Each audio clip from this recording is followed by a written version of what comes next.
چند ان کے جو اعتراضات ہیں میں آج پوری علمی گفتگو آپ سے کروں گا، تھوڑا ذہن کو تیار رکھیں، دلائل کو بھی سمجھیں، اس لیے کہ صرف سنی سنائی بات پر یقین کر لینا یہ سنی کی عادت نہیں ہونی چاہیے، دلائل کی روشنی میں بات کریں۔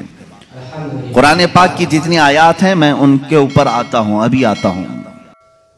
ہیلو دوستو، آپ نے ویڈیو دیکھا، اور ایسی ویڈیو دیکھنے کے لیے ہمارے چینل کو سبسکرائب کریں۔ باقی کی خدا حافظ۔ ہیلو دوستو، اگر ہماری ویڈیو آپ کو پسند آئی ہو تو لائک شیئر ضرور کریں، اور ایسی ویڈیو دیکھنے کے لیے ہمارے چینل کو سبسکرائب کریں۔